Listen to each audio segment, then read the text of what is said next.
Okay, we're going to convene the Committee on Finance this morning for informational briefings. We have the Department of Defense. Welcome. Hey, good morning, Chair Yamashita, Vice Chair Takino Uchi, committee members. Hey, I'm Major General Steve Logan. I'm the current Adjutant General for the State of Hawaii Department of Defense. Aloha, good morning, and Happy New Year. Thank you for this opportunity to come brief or provide this informational briefing and provide the department's budget for state fiscal years 2026.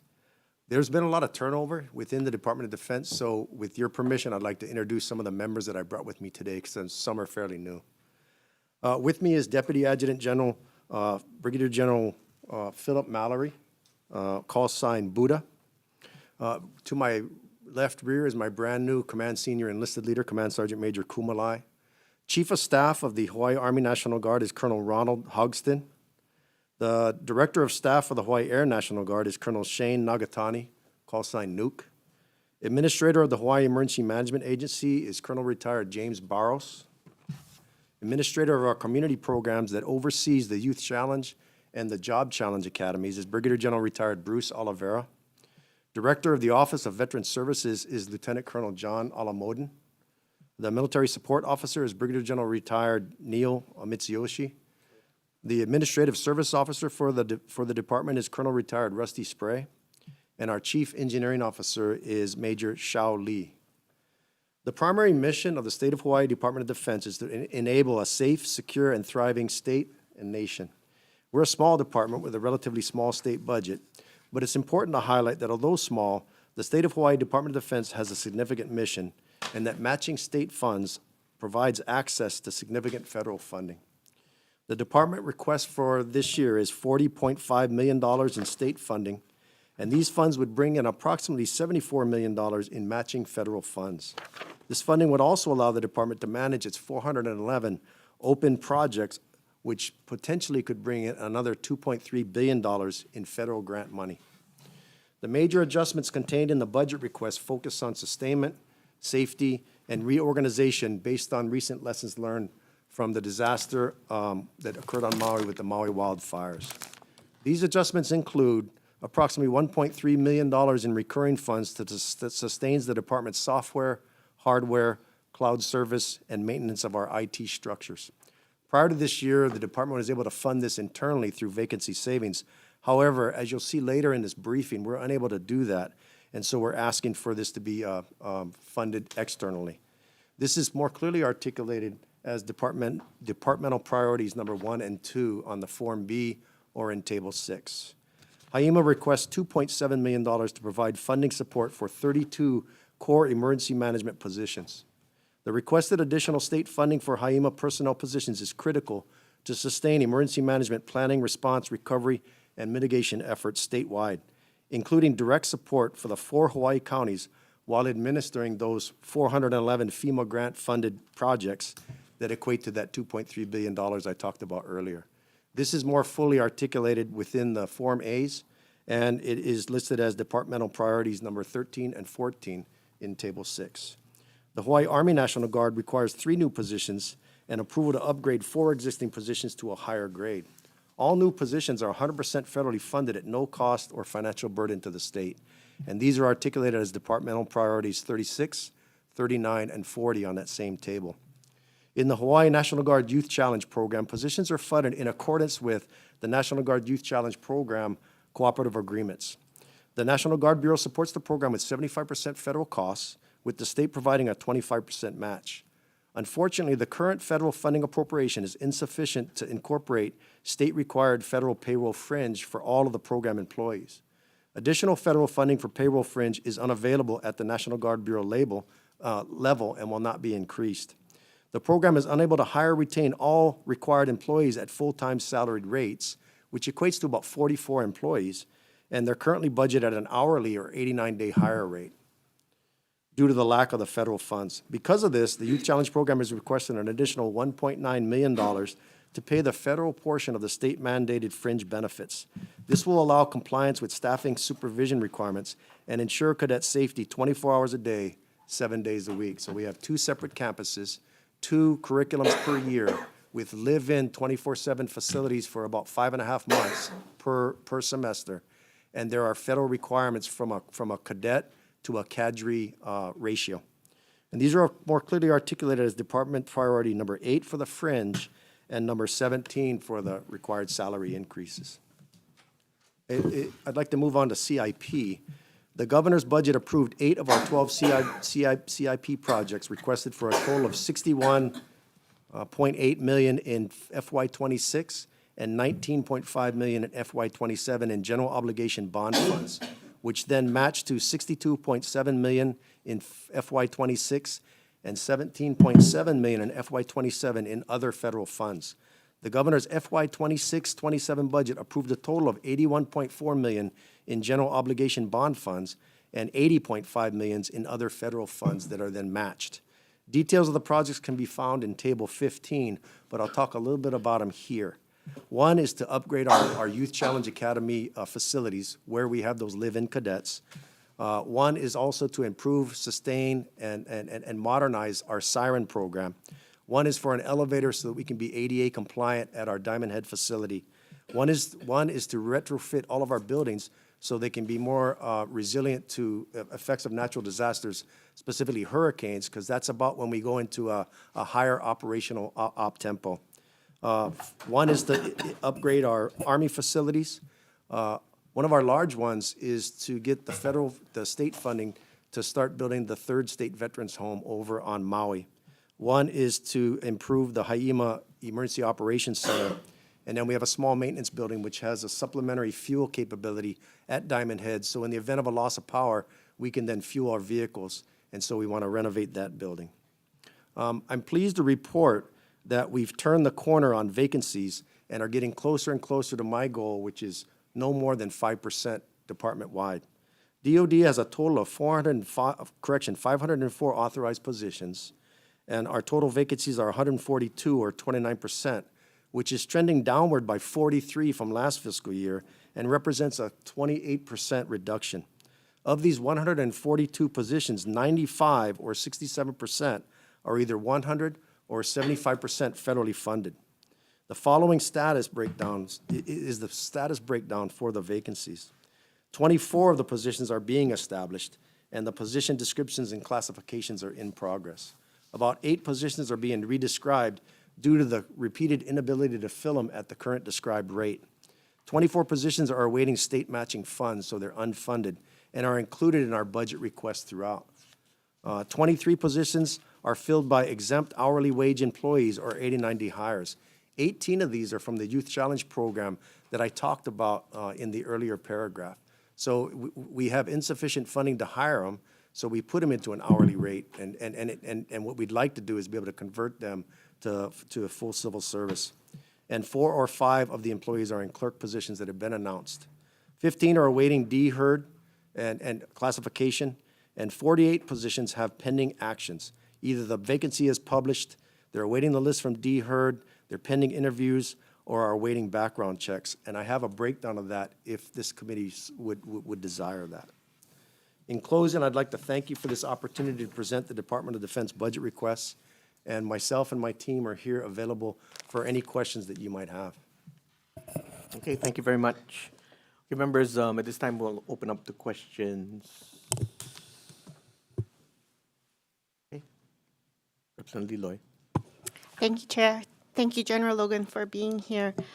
Just a couple of questions on the siren program and what that timeline for all of the upgrades and repairs for that modernization of that siren program. Okay, hey, thanks very much for your question.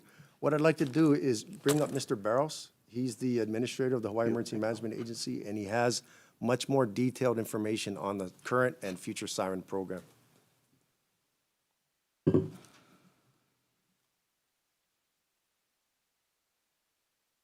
Good morning. Morning.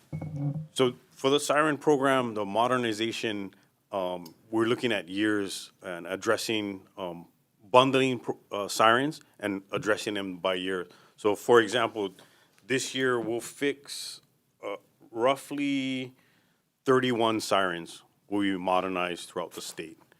and that's just in the modernization program. The is a different one. So the ones that are broken that we want to fix, we'll go out and fix. And then those that are in the modernization phase. So this year, we're looking at between 26 and 31 sirens for modernization. And we work with DAGs. We bundle them, go with DAGs, and then it gets caught up in their process for contracting. Great. That's exactly what I needed to hear.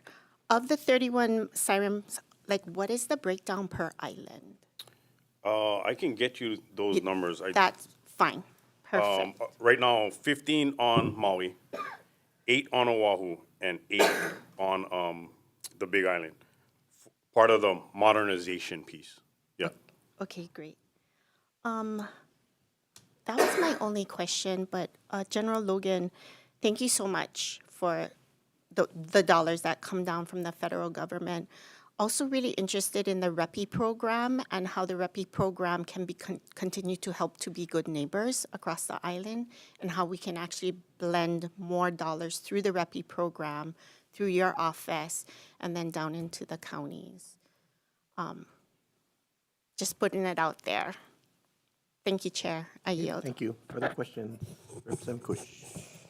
Yeah, good morning. Thank you for everybody coming today. Appreciate that, and good information you gave. Are you able to maybe give us a little bit more numbers, and forgive me, maybe you put them in there, but it was a lot of information, and I didn't see it on the tables, on your youth challenge. I know in Hilo, that's a popular program and seems to be pretty successful, and I was just hoping to, and you talked about a lot of the vacancies, and that's where a lot of your state shortfall, if I'm correct, came. Can you talk and maybe break down by county where you're short and some of the numbers there? Like how many graduates, how many students, where you're short? Or I don't know if you're able to get into that granular space or not. I'll actually bring up Brigadier General Retired Oliveira. He's been intimate with the program for quite a long time. But I will tell you this, and I'll offer an invitation. Our next graduation for the Kailua campus will be in June of 2025. The class is about to start later this month. And if you haven't been to one of those and you see the transformation that occurs to the youths from when they start to when the pride and the proficiency that they display upon their graduation, and all of them have plans for afterwards. They're either going to go to college. Some of them join the full-time military. Some of them move into our Job Challenge Academy, where they're then provided internships to find a vocation that they can be a contributing member of society. It is spiritually uplifting, and will provide, Chair, you and your committee members the opportunity to come and participate in the graduation. But what I'd like to do now is turn it over to Brigadier General Retired Oliveira, who has a lot of that data. Sure. Thank you for that question. In regards to the numbers, it will vary from year to year and class to class. We have 2 classes, well, actually 4 classes every year. And one is in Hilo, which we just started the Job Challenge Academy. So we finished our first class with Job Challenge and going into our second class. And then the other one is out at Kailua, and that's our Youth Challenge Academy. Youth Challenge, we're looking at about 100 per class, so 200 per year. And then with Job Challenge, with the first class, we're starting off kind of slow right now, but we're looking at, we have the capacity to go up to about 45, 50 at Hilo. We're solely dependent on the Youth Challenge Academy at Kailua because we can only place Youth Challenge graduates into the Job Challenge program. So we're working really hard as one program now and trying to get the Youth Challenge Academy to support the Job Challenge and try to get as many of those 100 graduates that or cadets right now that are there over to Hilo. Okay, so there's no Youth Challenge Academy on Hawaii Island right now? It's all on Oahu? Correct. They're all, we used to have the 2 Youth Challenge Academies, and the 2 Youth Challenge Academies would compete with each other. So then I gave all the neighbor islands to Hilo Youth Challenge, and Oahu was for Kalailoa Youth Challenge. Now that all the youth challenge is combined into one in Kalailoa, there's no competition anymore. All the recruiting for youth challenge throughout the state all goes to Kalailoa. So that's really helped out Kalailoa's numbers. And then if we help out Kalailoa's numbers, the expectation is that will also increase the number of graduates that we have that will be able to attend the job challenge program in Hilo and increase their enrollment also. Got it. Thank you. I wouldn't have figured that out. Thanks for Sure. No, putting thank that you. together. Yeah. No further questions, Chair. Thank you. Questions, Representative Hamsao. Thanks, Chair. General Logan, I just want to thank you for your service and thank you for your team for all your work throughout the years. I do have a question in regards to the vessels that were used for the transport of the 6 New Year's Eve burn victims.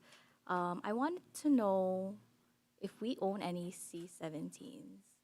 Okay. Yeah, thank you for your question, and of course, thank you for your kind words. It's a little complex, so I'll try to break it down like this. Our Air National Guard assets are in an associated relationship with the Pacific Air Forces or the U.S. Air Force. Some of our airframes are owned wholly and operated completely by the Hawaii Air National Guard. That would be our KC-135 tankers. Some of our airframes are associated through the Total Force Integration Program, where the Hawaii Air National Guard is the lead agency, and the Air Force provides just pilots and some maintainers, but we actually run the program. And that would be more descriptive of our F-22 fighter program. The C-17 program is just the opposite. So the lead agency is the 15th Wing, which is an active duty Air Force element, and the Hawaii Air National Guard, the 154th Wing, is the associate unit that provides pilots, maintainers, safety personnel, and such. That specific mission, that single ship mission that transported the 6 patients to Arizona, was crewed by 2 Hawaii Air National Guard individuals. The rest were active duty Air Force crew members. The challenge there is, within our force structure within the Hawaii Air National Guard, we don't have the medical capability to provide that specific en route care while they're flying to the mainland. This has brought up something that we're going to look into and see if there's the ability to develop that within the Hawaii Air National Guard itself. If that was the case, we could have transported the patients via a KC-135, or we could go through the same process, get the approval, and then utilize the C-17 airframes. As we look at the types of threats and disasters that could occur in Hawaii, we want to make sure that we have those types of capabilities ready. Our vision statement for the Hawaii National Guard is, on the second page, is we want to be trusted, ready, and responsive. Obviously, to be ready, we got to have the assets, and we got to be trained and ready to use them. And we have to anticipate what those needs might be so that we can be more responsive. And this is an example where we've looked at what just occurred on, unfortunately, the tragedy on New Year's Day, and we're gonna staff this to find out how we can be more responsive to the needs of the state of Hawaii. I hope I answered your question. I wanted to know the breakdown of that cost and who are we paying? Where is that money coming from? Is that coming out of general funds? Okay, I don't have that answer. There is gonna be an after-action review conducted by US Indo-PACOM later this month.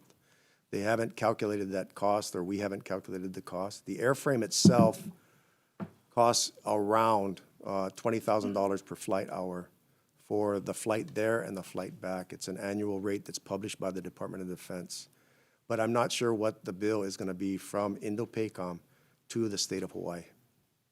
And is this something that needs to be considered when we're looking at your folks' budget this fiscal year? I'm not sure where the funding would come from. I don't know that it's going to come from the Department of Defense. The actual request for assistance came from the Department of Health. I'm not sure a decision has been made where the funding would come from. You can get that information. But we will look for the information and we'll provide it back to this committee as soon as we get it. Thank you. Okay, thank you. Further question, Representative Hussey. Thank you for that explanation. A real quick question about the cost per flight hour. Is that all inclusive? Is that fuel? Is that manpower as well? It is. So for the Department of Defense active component folks, that's already included in because we're going to pay Air Force personnel regardless of whether they participate in the mission or not. If we were to use strictly National Guard soldiers, most of our force is part-time. We would have to then factor in a cost for those folks. Of the two Air National Guard folks that were participatory in the mission, they were already in a status, so that would be the total cost. I can get you the total breakdown. It's at approximately 20,000, but I don't have the official figure with me today. Thank you. Okay, thank you. Further questions? Okay. Yeah, I have a quick question. Can anybody update me on the status of the Maui Veterans Home? Because I know there was a timeline that we had to meet if the alternative sites have been secured and how we're proceeding on that. Because it was, my understanding is there was the timing would affect the availability of the federal funds. Yes, sir. And I'll ask Mr. Alamoden to update you on that. Good morning, Chair. So there are really two important suspense dates, August 1st, 2025, and then August 1st, 2026. The key piece with regarding to meeting what's required for the August 1st, 2025 suspense date is the certified $35 million match, in addition to a state commitment regarding land use. So when we briefed you approximately the September timeframe, two sites were under consideration. University of Hawaii Maui College and the 10-acre parcel in the Pulehunui district. What we recently learned regarding University of Hawaii Maui College is that the faculty senate did a review and a vote on whether or not to support the state veterans home on campus. As you know, the VA has a CBOC, community-based outpatient clinic, soon to be approved as part of the campus footprint. And then the proposal was to have the state veterans home adjacent or essentially next door. For what we recently learned is the faculty senate did not support the state veterans home on campus. So our focus is now on the 10-acre parcel at the Pulehunui district. Certainly, there are much advantages to the Pulehunui district location. Being a larger parcel, it provides the ability to perhaps have a broader footprint in terms of a service orientation for the facility. So for lack of a better way to say it, it might be a blessing in disguise, so to speak. But in terms of what's immediate in terms of a commitment is their $35 million certified state match. Once we provide that in terms of a pre-application packet to meet that August 1st suspense date along with the land commitment, then it allows us then to move into the second phase, which would be 100% design piece, and then the appropriate environmental and historical site assessments. Once those components are complete, then we can submit for the August 1st, 2026 suspense date. Once approved, then it puts the home then in the 2027 funding cycle within the VA system. So if it all aligns up correctly, then it puts us, our project in a priority queue, so to speak, in terms of top 50 projects nationwide with regard to Veteran Administration priority CIP projects. Okay, thank you for that update. I appreciate that. I think that it'll be a good addition to that whole development. Like, I've always believed that it's a matter of clustering into that whole area, and this would be a good add. Okay, thank you. Thank you. Any other questions, members? Vice Chair. Thank you, Chair. Former Vice Chair. Can I follow up on that Veterans Home Maui question? So I'm looking on your CIP request list, and it falls under department-wide priority number 6.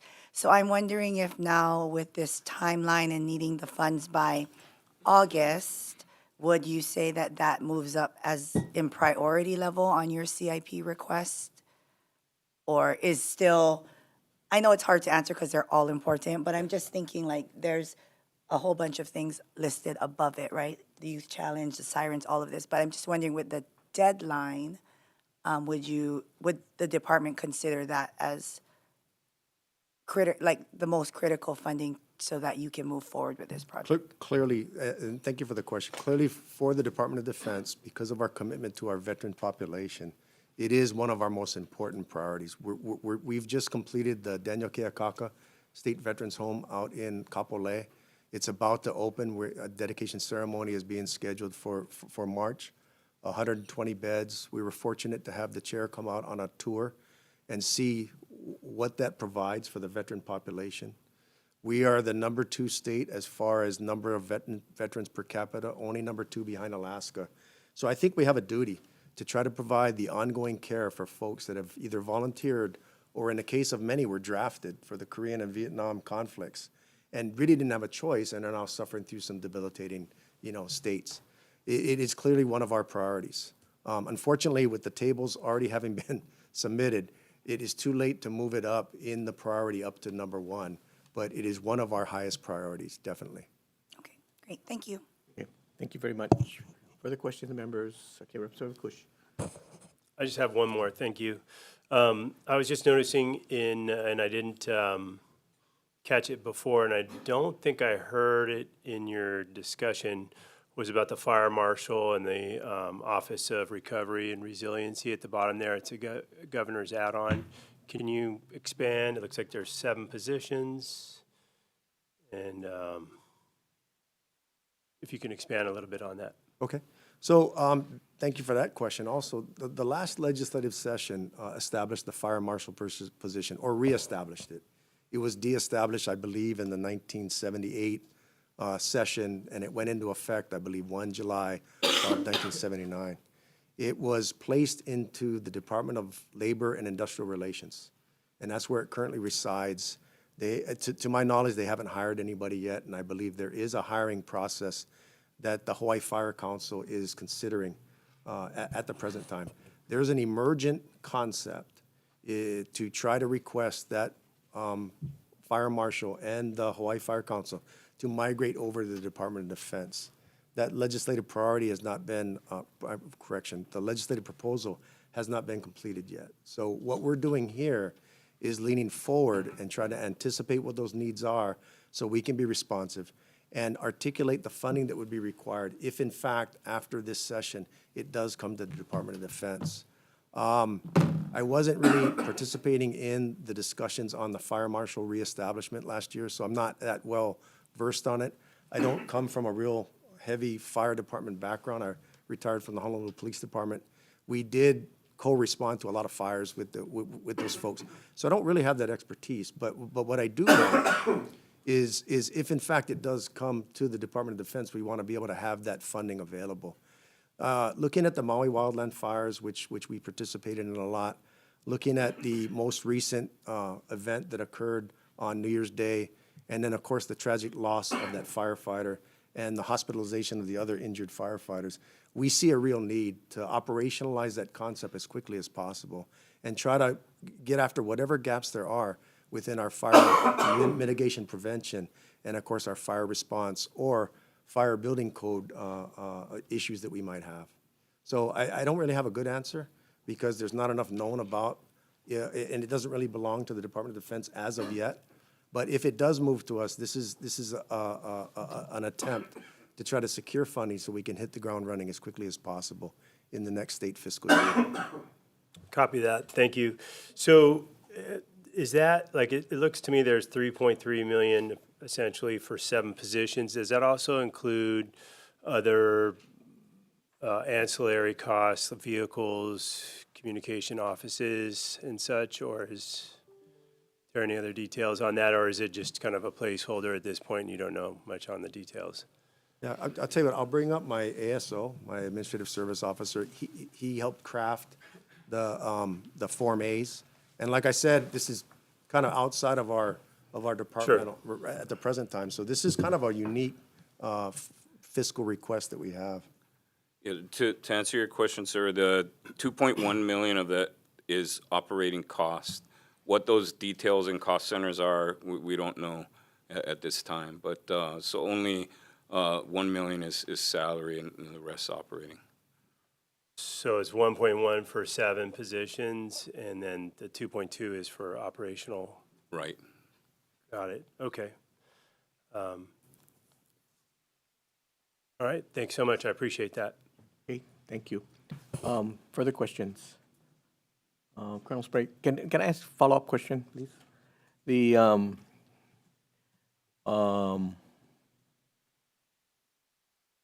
so mechanically, if it comes to you, how does that work?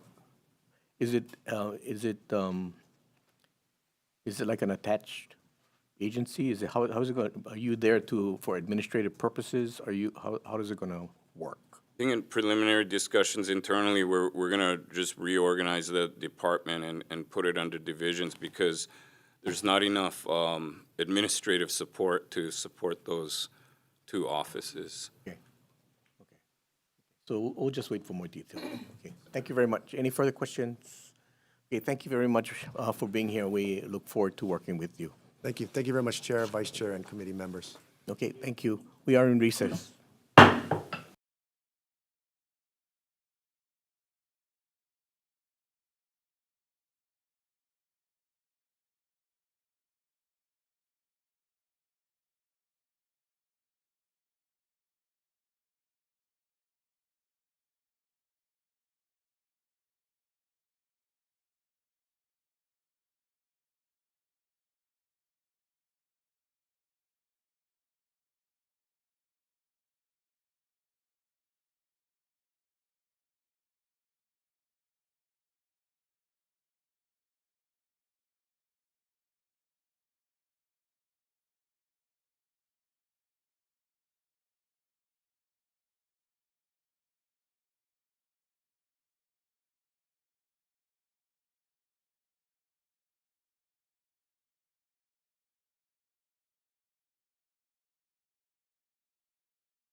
Okay, we're going to reconvene the Committee on Finance. Next, we have the School Facilities Authority. Welcome.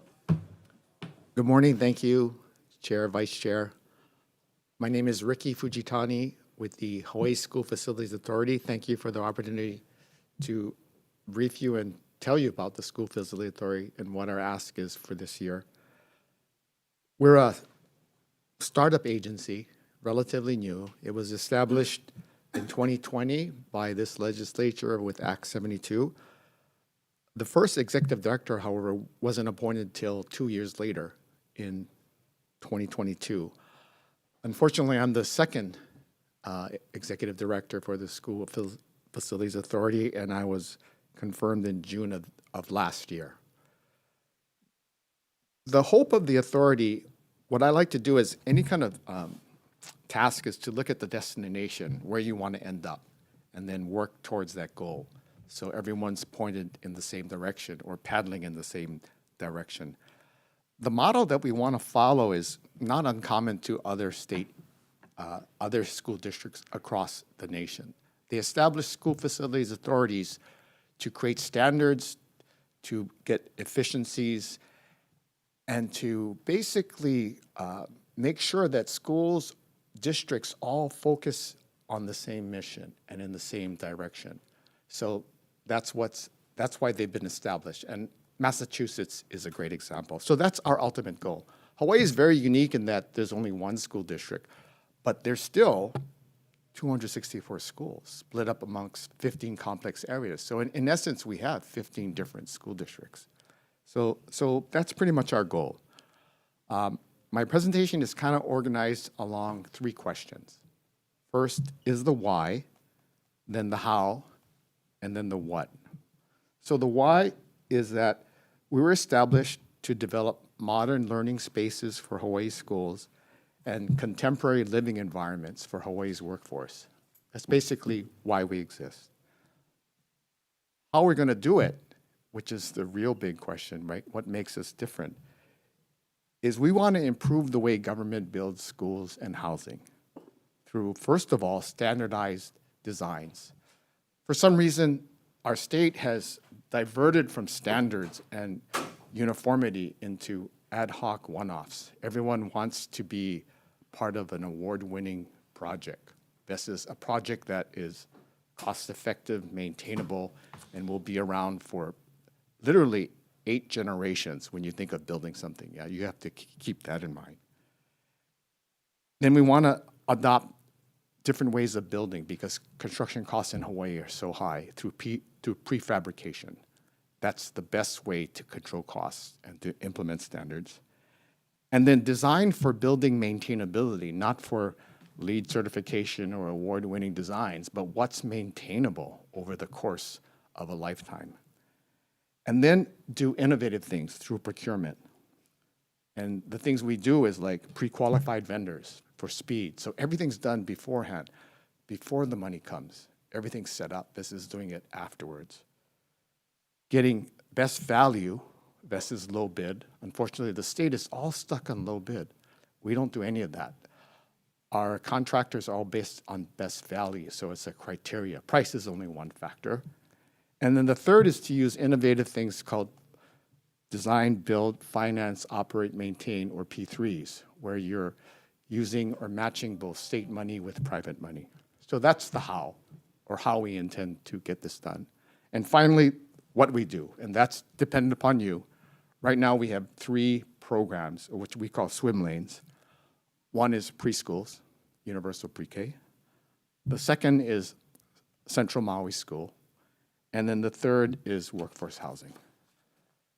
So that's the 3 things I want to cover. Next, I'll tell you about our general program budget. You know, it's been around since the appropriations in 2020. The money at play is $81 million for preschools, meaning the ledge appropriated $300 million, but was ultimately released by the governor in allotments as $81 million. For Central Maui schools, it's $20 million, and that one is CIP. And then the third one is workforce housing, which is $5 million. So that's what's been released, encumbered, and being spent and worked on. of the appropriations so far. Our operating budget is very, very small. It's actually, our request is less than the first 2 years at 1.6 million. We have only 12 employees, 8 of which have been filled, the exempt positions. The 4 civil service, unfortunately, we are trying our best, but hiring civil service positions takes a really long time, and we will try our best. But we've been at it for this time. So operating requests are very, very small. Next is these programs. So the first one being preschools. And our mantra is to approach everything programmatically. No more one-offs, no more ad hoc uses of how to solve problems. You have to develop a program, and then you can scale it. So that's what we did with preschools. First, with the pilot, we did renovations. The first thing we did was develop standards for preschool renovations. So everything is standardized. And that's why we were able to do 11 preschools in the pilot within 6 months, incredibly fast. And then in the next year, we've increased that to 45. So we have a standard and a process, and that's how you can get things done quickly. But preschools, the real need for universal pre-K is you have to increase capacity by hundreds of classrooms. And the only way we're going to do that is with new builds. So we have 2 types of new builds: traditional buildings where we help shovel-ready projects at the libraries or University of Hawaii. But more importantly, we're bringing prefabricated preschool hubs at key locations in order to meet that need. So that's the programmatic approach. And as you can see, the renovations are on a fast clip. The next slide will show you the buildings, which are prefabbed. So again, this slide shows you all the renovations in play. Right now, we have 25 in play for opening up next year. And then the next slide is the preschool buildings. What I tried to do is show actual examples from Hawaii of the technology we want to use. There's actually 2 preschool prefabricated classrooms already at the University of Hawaii. It was actually established maybe a decade ago with the Department of Energy grant. But more recently, they've done builds in Kauai at an R&D facility, and most impressively, the recent hospital in Kona for Kaiser. So what it is, right, all these things are manufactured in a factory, shipped to Hawaii, and prefabricated and then set up on site at a much better cost factor. And that's what we intend to do. And this is the model that's happening nationwide at Oakland Unified, LA Unified, Boston Pre-K, right? It's creating centers for preschools, and that's what the goal is. So that's the first, what we call swim lane on preschools. Our second swim lane is Central Maui schools. And again, we have to build schools differently. We have to go back, actually, in time to how schools were built during the 1940s to 1980s, where they all look the same. It's not going to be that boring, but it'll be standardized. So there was a time when in Hawaii where every 3 days a new classroom was built. That's the clip level they ran post-statehood. We have to get back to that model, yeah? And it all starts with standards. So right now, there are 5 key standards that needs to be developed: ED standards, construction specifications, design guides, technical drawings, and commissioning. Right now, we're building schools with only 1 standard. So we have to build those other 4 first before you build anything. Then you go build on these standards so you can scale it and build it fast. We're also developing 3 other tools for the Central Maui schools. One is what we call a classroom capacity assessment system database that tells you based on a multiple of factors why there's need. So we've been able to show there's an incredible need for a school in Central Maui based on the Maui fires and also the 3,000 homes that are projected to be developed. The need is substantial.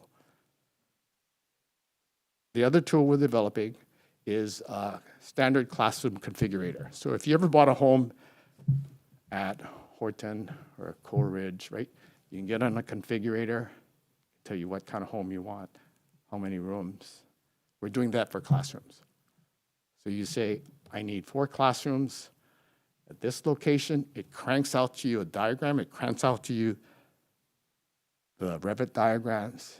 And now the plans are standardized. You don't have a choice.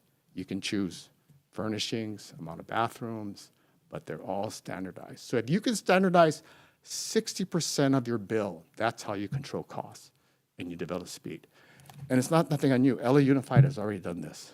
We're just doing it for Hawaii, yeah, for this Central Maui school.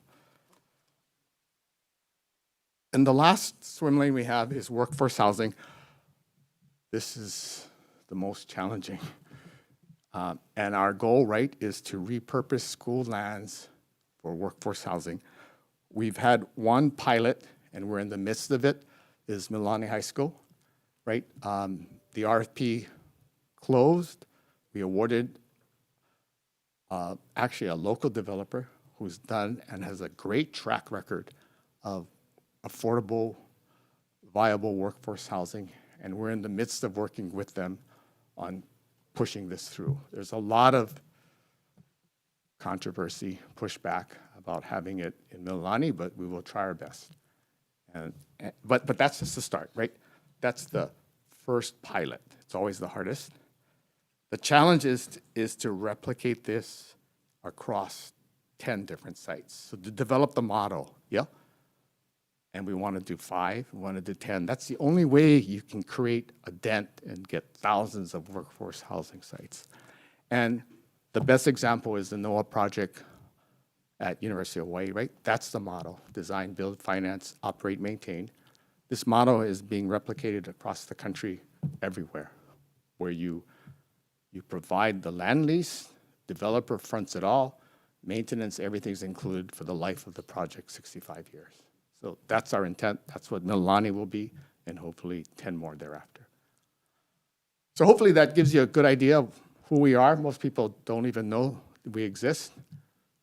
We've been around for a very short time. There's a few of us, but the challenge we're taking on is great, but I think it's real key to changing the way Hawaii builds public schools and workforce housing. Open for any questions you have. Members' question.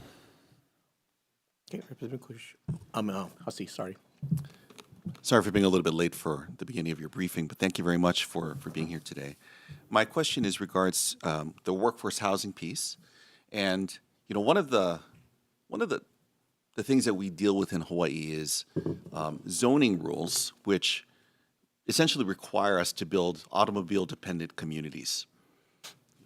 We require parking. We separate land uses so that public land uses like retail, commercial, are separated by zoning from residential. And I'm wondering, given that what you're embarking on with Mililani is essentially a novel way of rethinking, or you're taking one land use and you're converting to a very different land use. I'm wondering if you're also seeing that as an opportunity to revisit some of the restrictions that we currently have, which are requiring essentially car-dependent communities. Can we finally build walkable, pedestrian-centric towns in places like Mililani, which are very suburban? So that is a very aspirational goal, and we are planning that for the Central Maui School, where we have the luxury of a clean sheet design, right? It's a dirt lot right now. So that plan has that same concept. We're in our footprint, we're putting possibility for future workforce housing.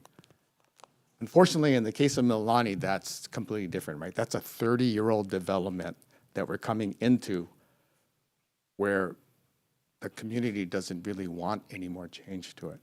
So for that one, we will have to go through the 201H exemption process that allows us to build higher with different parking requirements. But the reason why that site is so attractive, it's right next to shopping, food and everything. So you can create a walkable offering at Mililani High School. And that's why so many developers were interested in it. So we had a lot of interest despite not having much due diligence to properly vet it at the time. But we can achieve that, not regulatory yet. We'll have to go through the 201 exemption process. But our goal is on the next school, Central Maui, that will be built in as part of the plan. Representative Grandinetti. Thank you so much for your presentation. I have a follow-up question. Given kind of the difficulties you're facing in Mililani, and also, that's my alma mater, but the fact that it's a high-performing school, it's not a rural school facing a significant shortage. Why was that site chosen? Excellent question. It was actually determined by the legislature. So, so it was in the actual act and in the budget bill, where Mililani was number one. So we went there. Personally, I would not go there. It's a very challenging environment. You want to go somewhere where they want you. But we had no choice. The next one, though, hopefully, will be where we think is the best option for workforce housing. Did I see Nanakuli on the? No, that's in the last budget bill, but all that money went away, right, because it went to the Maui fires. So the next one will be dependent upon the new money you're giving us in our ask for CIP, where we have the latitude to determine where the best use is, yeah. And do you have any ideas?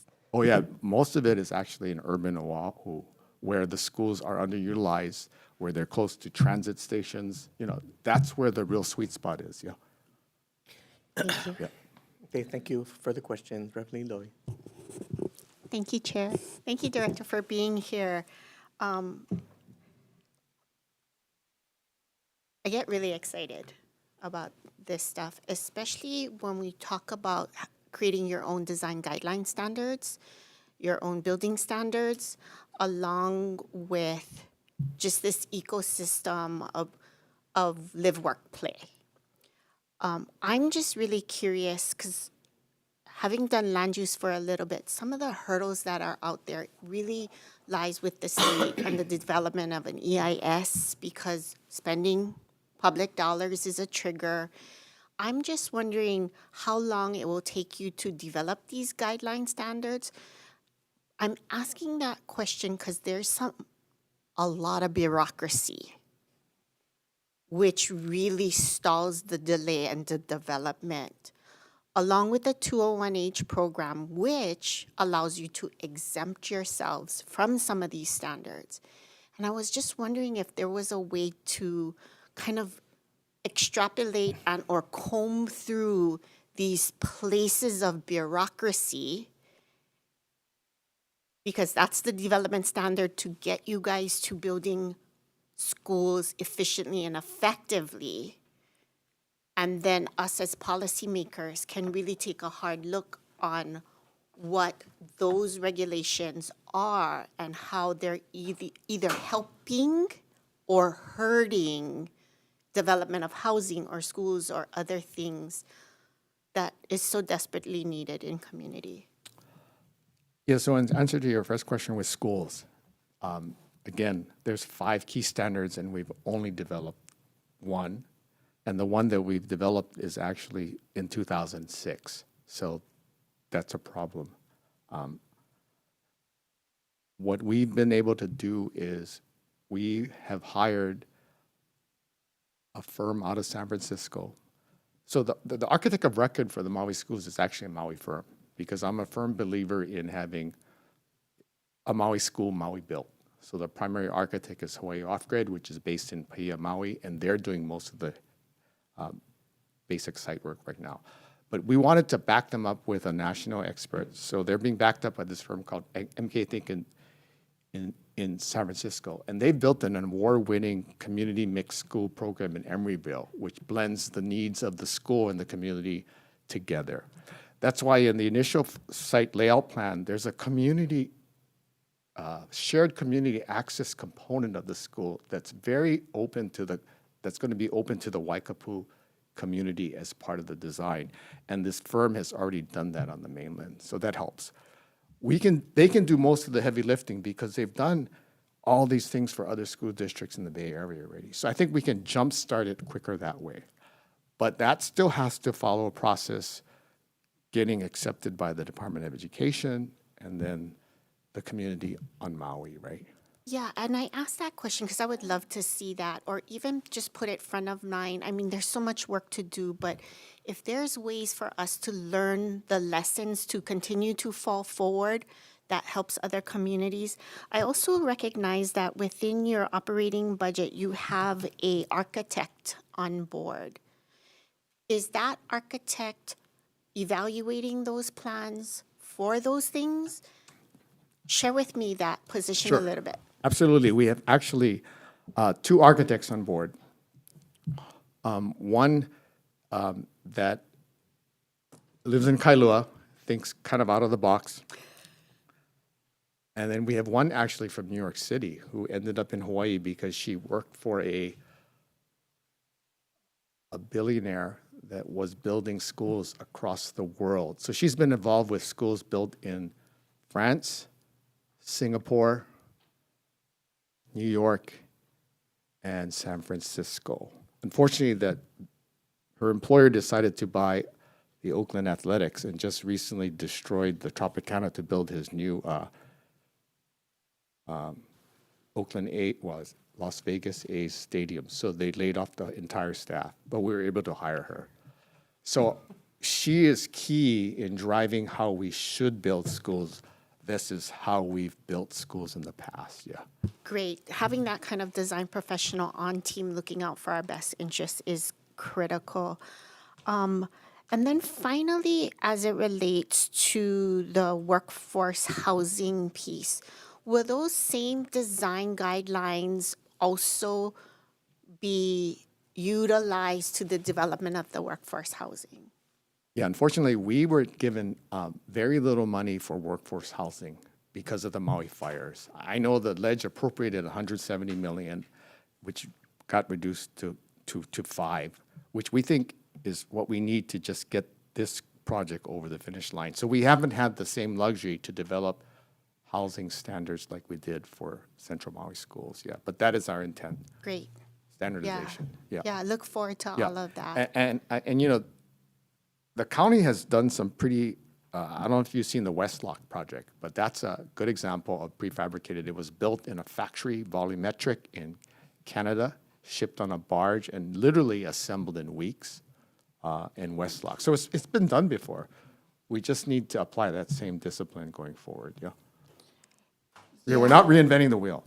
Absolutely. I Yes. think there's a crayon box full of options, and we're not utilizing those unique colors that are available. So thank you for that.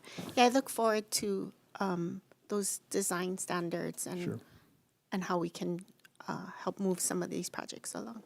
Our intent is once we get that configurator, we'll let you guys be able to play with it. So you can configure new classrooms in your schools. Thank you. Thank you, Chair, for the time. Thank you. Further questions, members? Every question? Thank you, and you were right. I didn't know much about your organization. It's like about a dozen people. There's 8. 8, yeah. Yeah. And it's I'm glad. It seems like you're a really nimble organization and forward thinking, and so I'm grateful.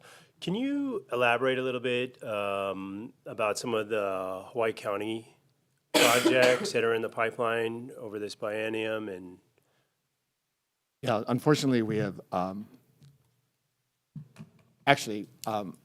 only swim lane with Hawaii County is 2 preschool hubs. One that's in pre-design at Imiloa. oh, okay, yeah, Yeah. in Hilo. Yeah, so we actually have pre-designed conceptuals already for that. We've been working with the Astronomy Center, and our hope is that'll be actually one of our first sites where construction will start in 2027 on a prefab model. They're going with the Project Frog model because of the steel and, you know, the weather and the termites, yeah. Sure. So they'll be the first one, I think. They're first in the chute. They've been easy to work with, too. So Yeah, good organization. Yeah, the one biggest thing that can help us on the Big Island is consistency of permitting. So the problem with every county has their own building code permit exemptions. All counties are consistent with the exception of Hawaii County. So if You'll you have to read, tell me. if you read the code, state agencies don't need permits. You have to opt in and request them, with the exception of Hawaii County. The risk is you can exempt yourself from permits, but if you do that, what happens is all their other associated agencies, water, fire, rely upon that permit. So you can exempt yourself and go build it, but then you won't get a water meter and you won't get fire certification. So you still have to submit a permit. But for most of the things like renovations, things where you already have a certificate of occupancy and a fire system, do not apply for the permit. And the permit department will tell you don't do it.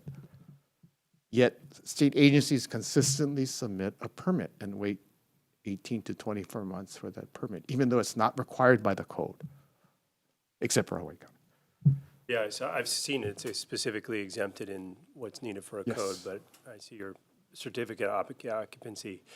So there's nothing that Waikoloa Library project and the Palamanui, those are, Yeah, those are DAGs or Palamanui will be, you're right, that'll be the next one too. That's on the hub list. Okay. But the Waikoloa, we're dependent on DAGs where we just contribute funds to their overall project, yeah. But they'll all have to go through permits because those are big. They need water meters, they need fire. You can't get a permit exemption. okay, and that was that 20 million for Hawaii County. I saw that, I think it was a workforce housing number.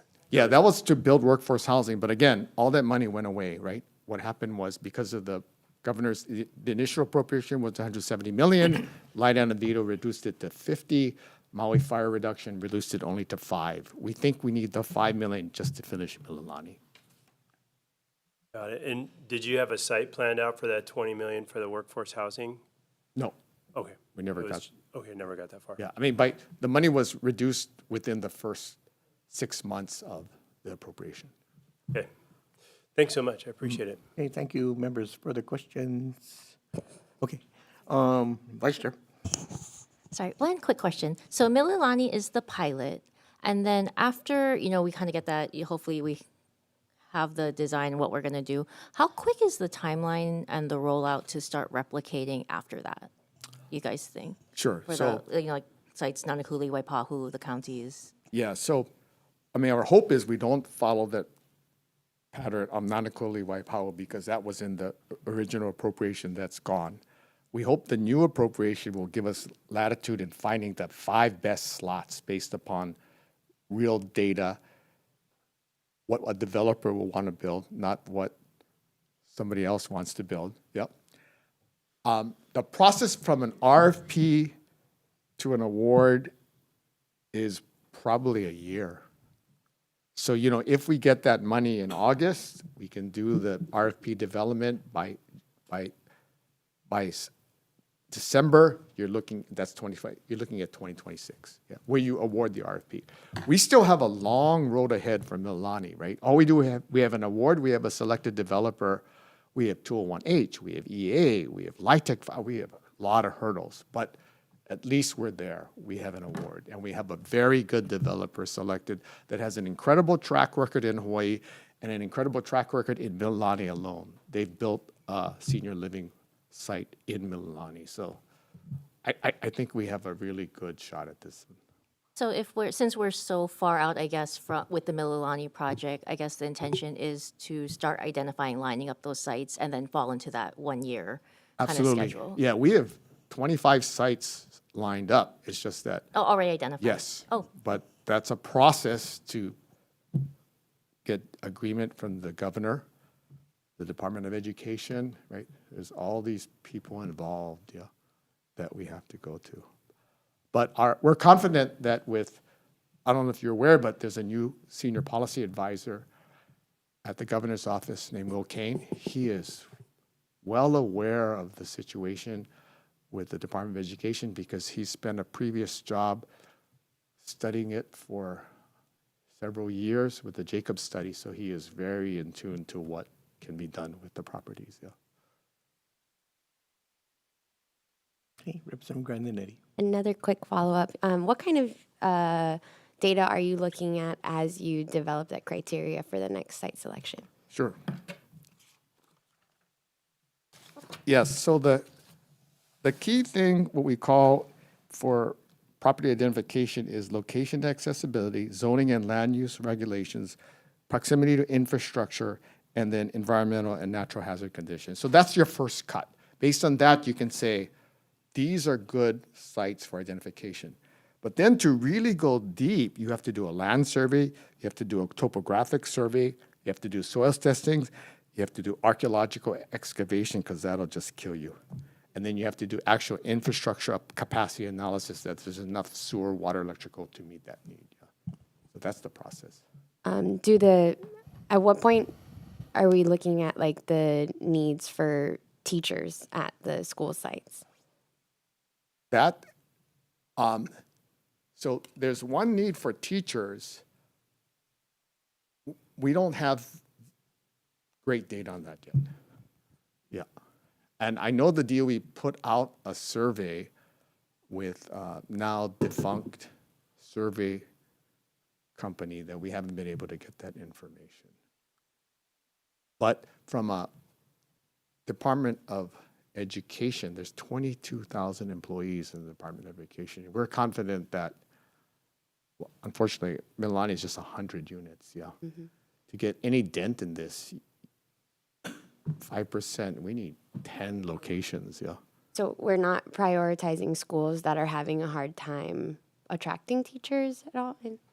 That's a different issue because most of the teachers that are new to, they're all in the rural areas, and no developer will do that. You know, it's almost impossible. To fund teaching housing in rural areas, you just have to grant them money and renovate it. That's why, if you're not aware now, there is a rural teacher housing program in the Department of Education with 50 units. 80% should be demolished, they're so old. They're all grandfathered in from the counties when they built it. Those things are very important and very necessary, but they're not being funded, yeah. That's how you can get teachers for rural areas in high need. The hope is that you build it in centers where they want to live, and unfortunately, they're going to have to drive or take transit. And they're doing it now. They're living wherever they can get good housing and driving, yeah. Thank you. Yep. Okay, thank you. Members, further questions?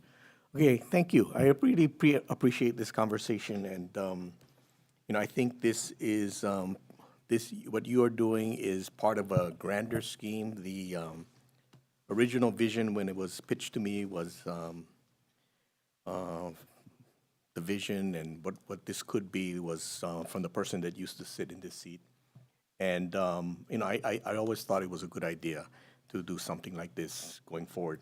But it is only part of a bigger script. So what you talked about, issues with permitting, and what you talked about that you're having difficulty so that you're going to use 201H to move something forward. Part of me believes, and I'm going to use my time to help the members understand a few basic things. Part of me believes, and I know it's difficult to get to everything, but right, we become experts at using state laws that exempt us from county permit or state process to expedite a project. When I believe that the long-term fix is fix the process, right? And in fact, we should, if we got rid of expedited process, 201H, whatever, it may be, and some of the departments have exemptions and all these if we got rid of those and we actually forced ourselves to actually work on making it better and making the process make sense, then it might get better, right? So, and that's the work that I think we all have going forward, because right now we have developers that are experts at exemptions and not necessarily trying to fix what's wrong, right? So we as policymakers have to step back sometimes and say, because the easiest way is, right, okay, there's a problem, they exempt them, right? That's the easiest answer, but that's not the long-term fix. The long-term fix is we got to figure out where the bottlenecks are. I believe that most of the bottlenecks are not legislatively done. I think it can be administratively fixed. I think somebody needs to get into the weeds and figure out where they are. But it takes political will, and it takes the administration to want to do that. And it is something that I've always believed that we need to work on. We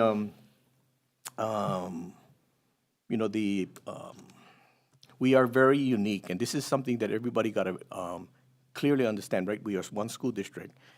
That's one challenge in itself, because there are even federal laws that make it difficult for us. There's laws that tie to like one school district, but our one school district is the only one separated by water, so it creates problems where they mandate that you got to use the same vendor for the school district, but some vendors don't exist in certain islands, right? So, and these are federal laws, right? So we have unique challenges that don't exist anywhere else. All of education, community hospitals, right? HST, who was before us yesterday, jails, which are the misdemeanors, not the prisons, district courts, which is traffic court, and even ambulance service. All of it is paid for at the state level. Everywhere else in the country, it's paid for at the municipal level, and it is paid for, by property taxes and things like that. But because the counties pay for these things, when they build communities, right? And this is to your question about, rural areas where we have people in the middle of nowhere, and then teachers don't live there and stuff like that. When the counties have to build these 5 things, and they do planned communities, they cluster, right? So they cluster development, and then they cluster services. But because we at the state level take care of these 5 things, and the county does permitting and zoning, there's a disconnect. So we have to purposely try to kind of fix that going forward. So this is something that I want this committee to start working on, and I want all of us to start looking at and try to figure out how to, we are unique. There is many of us that represent rural areas, and then we want certain things for our districts, but at the same time, sometimes we got to step back and think of how does that fit into the big pieces where if we need to cluster services, medical services, whatever it may be, how does it work best for the island, right? And where do we cluster all these kind of different things? So that's the bigger discussions I think that we need to have going forward, and a deeper understanding. So my goal is that with this committee is some of the things we'll be doing off session is to take you out to take a look at some of these challenges and expose all of you to more of this, so we can have a better understanding and a better discussion of how we can all work on these things going forward. So I just wanted to make that comment because I asked Ricky to give some insight into what they're doing, because I do believe it is a component, right? Standardizing how you build, right? All these things combined will make it better for all of us. But we are there are advantages for us being a centralized state, because we are centralized and we pay for all these services at the state level. We are able to deploy, at the will of the legislature, resources more evenly, right, throughout the whole state, because we have that control. Versus if we did give it out to the counties, they would be counties that are have and have not counties, right? So I think it's what we have. We should take advantage of the pluses that we have, but we at the same time we have to understand the challenges that we have. So I just wanted to make that comment. So thank you very much for being before us. Is tax coming right after? Okay. You have any closing comments? No, thank you. And we're drinking the same Kool-Aid. Okay, thank you very okay, thank you very much. We're going to be in recess. Thank you.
Okay, we're going to reconvene the Committee on Finance. Next is Department of Taxation.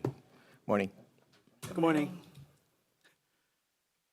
Good morning, Chair Yamashita, Vice Chair Takenouchi, and honorable members of the House Committee on Finance. Thank you for this opportunity to allow us to, present our biennium budget through fiscal year 2027. Before I begin, may I introduce the members of my team? Yeah, please. Okay, alongside me, Deputy Director Kristen Sakamoto. And I'd ask each of you to raise your hand when I call out your name. My Special Assistant, Gary Yamashiroya. Our Administrative Services Officer, Min Meng. Our IT Services Officer, Corey Higa. Tax Research and Planning Officer, Seth Kobe. Administrative Rules Officer, Winston Wong. Taxation Services Administrator, Nikki Thompson. Taxation Compliance Administrator, Regina Ewan. Acting Tax Collector, Susan Adamson. Business Analyst Supervisor, Titin Sakata. And Special Enforcement Section Supervisor, Gordon Zane.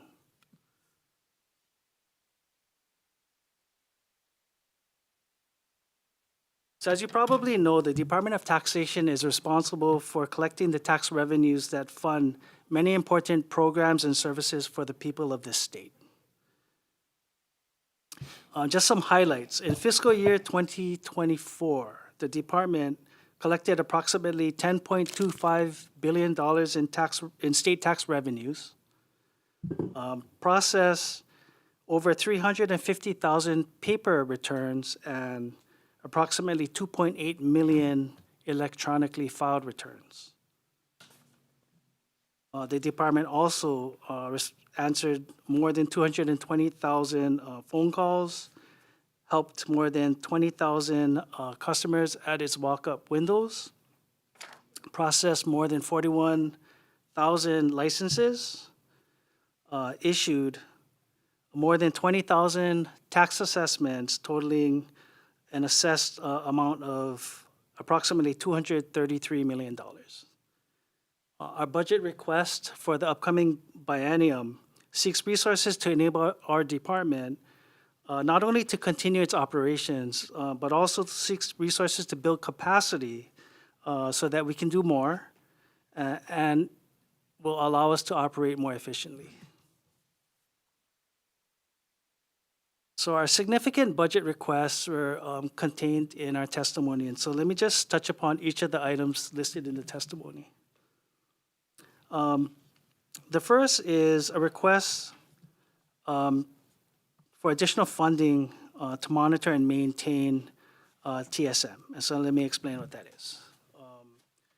This funding request is to cover annual vendor price increases for equipment and maintenance services related to the department's computerized tax administration system, also known as TSM or GenTax.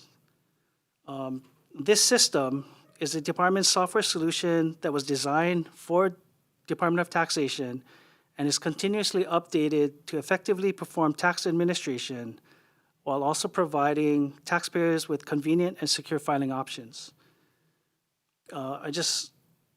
Within this request is a request for $750,000 in fiscal year 2027, and this is to replace our current scanners as they will be reaching the end of their 10-year lifespan in 2027. So we're anticipating needing these scanners, and let me explain why. These scanners are used to create digital records of everything submitted to our department on paper. So whether it be checks, tax returns, information filings, registrations, etc. If it's submitted on paper, we need to make a digital record of it so that it can be inputted and placed into the TSM or GenTax system for processing and for storage. And so it's very vital to our operations. I'd also like to note that we are asking for $100,000 in each of the fiscal years for AI consultation and product trial. And this is a way for us to start exploring how we can utilize AI to improve the quality, efficiency, and effectiveness of the department's tax administration services. The next request is to establish 7 positions within our IT services office.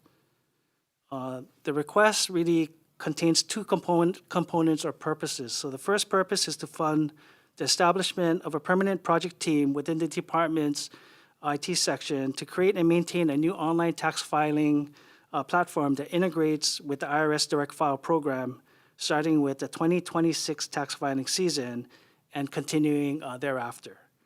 The IRS Direct File program, if you're not familiar with it, is a new program that officially started in 2024 that allows taxpayers the option to file their federal tax returns online for free. And once we have an online system or online platform that integrates with Direct File, taxpayers will be able to link directly to us from Direct File to file their returns with us. This request is for a permanent project team to address a long-term commitment to Direct File. In addition to Direct File, this project team would also build needed capacity within the department to take on large projects so that we can handle them in-house without the need for contracted services, such as the implementation of new tax types, which could occur, or with the many system changes required each year when tax laws are updated by you guys each session. Okay, the other purpose of the request is to fund 2 additional exempt software developers to continue with the department's efforts to build, basically to attract and retain high-level developers to handle complex system changes that currently require contracted services. As some of you may recall, last year, the legislature approved the establishment of 1 exempt senior software developer position within our department, and that position has already been filled. So we want to build upon that. This request seeks 1 additional senior software developer in fiscal 2026, and 1 software developer supervisor in fiscal 27. The supervisor will then be responsible for supervising the 2 exempt senior software developers. Next is a request to establish a data privacy officer within the director's office. And this position is needed to fulfill the IRS requirement for the department to appoint a senior agency official who will be responsible for the department's compliance with all applicable privacy laws and to oversee data sharing and exchanges. Next is a request to establish 2 new positions on Kauai, an auditor 4 and an administrative assistant 2. The auditor position will expand the audit capacity on that island. And as noted in our testimony, there is a potential return on investment in having an additional auditor, as a seasoned auditor can assess $2 million or more annually. The administrative assistant is needed on Kauai because currently administrative tasks are being handled by other higher level personnel. A request that is not highlighted in our testimony that I wanted to mention is that we're asking for the establishment of 2 positions within our special enforcement section. For those of you not familiar, the department has a special enforcement section. That section has broad authority to conduct civil investigations of any sector of our economy for noncompliance with Hawaii tax laws. Last year, our special enforcement section, we also call them, they go by SES.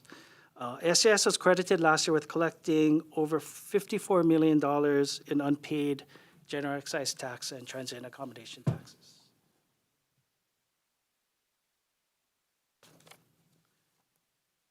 Specifically, the request is for 2 positions within SES, SES Senior Investigator and an SES Administrative Assistant/Secretary.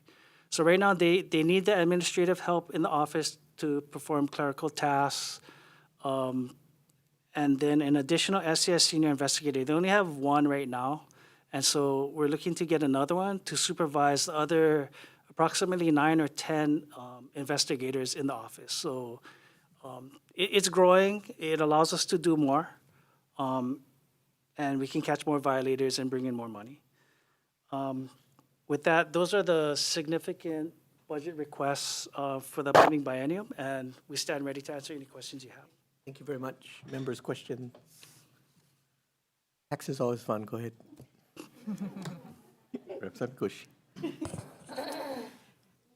Thanks for coming out this morning. I appreciate it. And thank you to the IT section. As a longtime GET user, it's come a long way from the pink books. Oh my God. Thank you.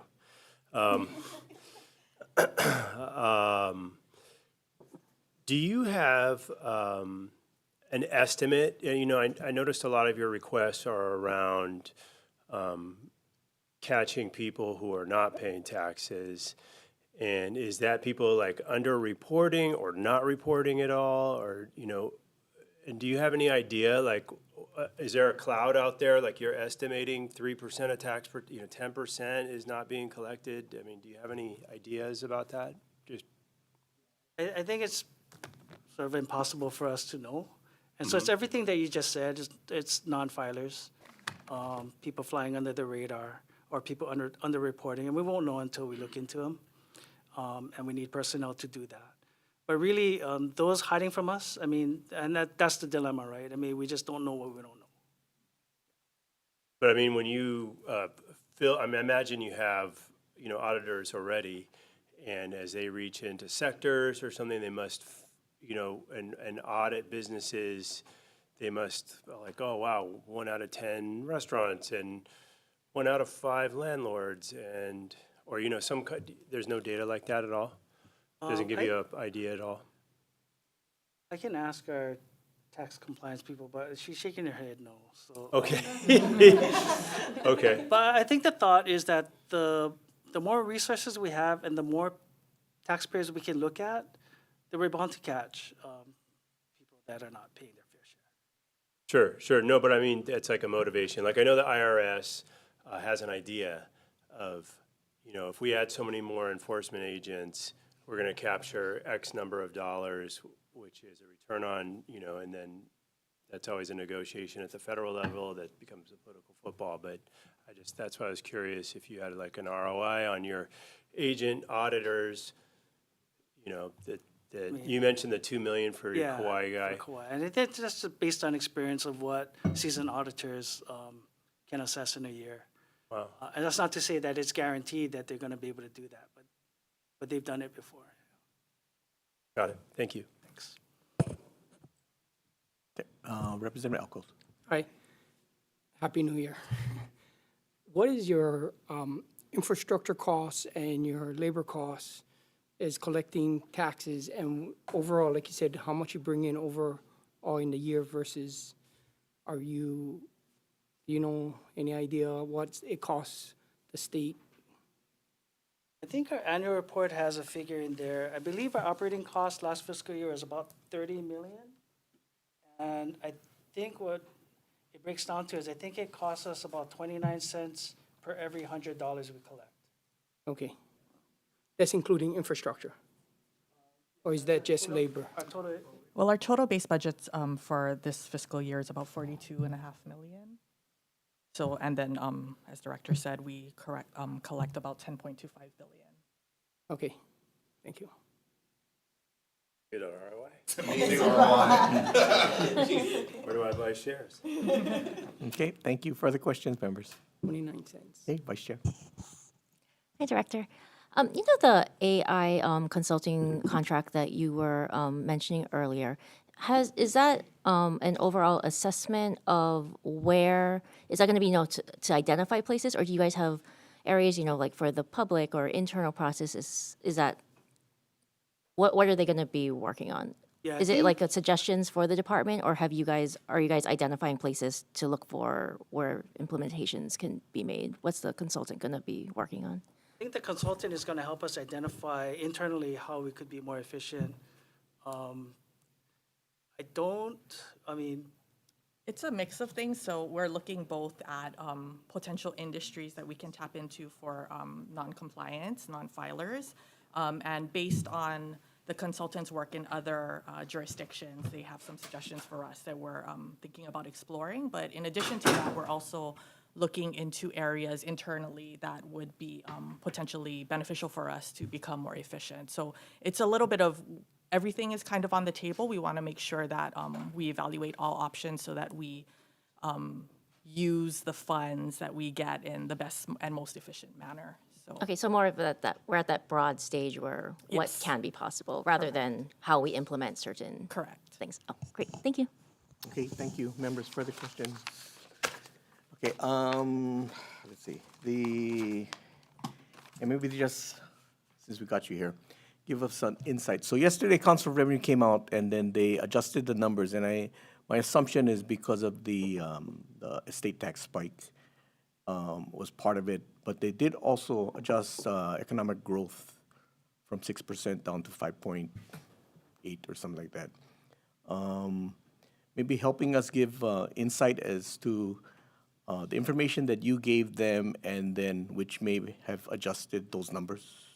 Okay, let me, we have an expert here in our department. His name is Seth Colby. So let me bring Dr. Colby up here. He does provide administrative and technical support to the Council on Revenues, and so he's the best person to ask. Okay, thank you. Good morning. Good morning. The Council on Revenue adjusted, they made a very small adjustment to things, taking into account the outsized estate tax payment, right? So a lot of what was happening is they were adjusting to the estate tax payment, and then they lowered it a little bit. Frankly, they lowered it by $24 million, which in a $10 billion budget is pretty small. I think a couple things were going on in their minds. One is if we do year to date, if we had taken, once we take into account the estate tax, our collections were about 5.4% year to date. So they were coming down to that number. The other thing was in September, frankly, they had a relatively, they increased their forecast a lot, right? So another way of thinking about this is they're just kind of adjusting back from a pretty strongly optimistic forecast. Okay.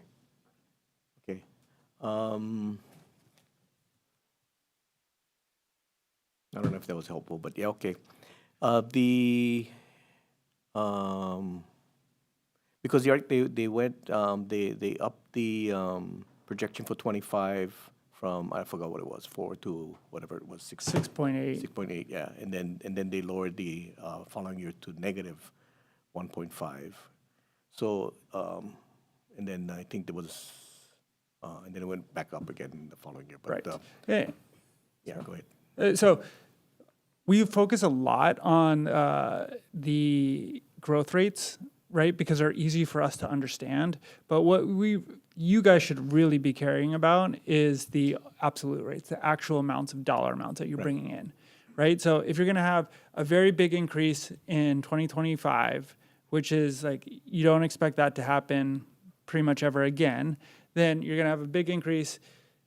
You're still going to have more money, about basically the same amount of money as you had before the increase, but you just, because you have to adjust it for the growth rate, you're going to have a negative number, right? So a negative number is not something to be afraid of. It's just something to understand, right? And that means because of how percentages work, you're just comparing it to the previous year. If you have a very, very, very strong year, sometimes you have a negative number. So another great example of this was in 2022, we were up 30% on the year.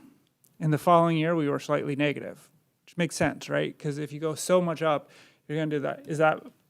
Do we decline by 30%? Or it would be even more of a decline? It would be like something like 35% to get to the same level? Absolutely not, right? So one thing a lot of us tend to focus on the growth rates, but the actual numbers are more important for the budgetary stuff like you guys. Right, exactly. Okay, very good. Everybody follow that? Okay, good. Okay, thank you. Any closing statement for you? Or any further questions, members, before I close it out? Okay. Yep. You mentioned the hiring of software developers. I was curious about the coordination between your team and the new CIO. I was wondering if there's any joint work or coordination there. Yes, there has been. Corey Higa is our IT services officer. Hi, good morning. So as far as our software developers go, they work independently from ETS. But as our overall staffing, we, as DOTAX, do participate in some of the consolidation efforts and discussions that go on long-term retention within IT in general, right? But what we try to do with ours is to build a career path for our software developers beyond the civil service, right? So once they're kind of maxed out on the civil service, this exempt positions give us an opportunity to still retain them within the department and not having them leave, right? So we're training them up, years of experience, and continuing to provide opportunities once they kind of max out on civil service. Right? Okay. And so I believe ETS has permission, authority to hire exempt already. But this is something that we are focusing on as well to try and bring that into our department. Thank you. Thanks, Chair. Okay, thank you. Anything further? Okay, thank you very much for being here. Okay, We thank you. appreciate you. Okay, members, we are adjourned.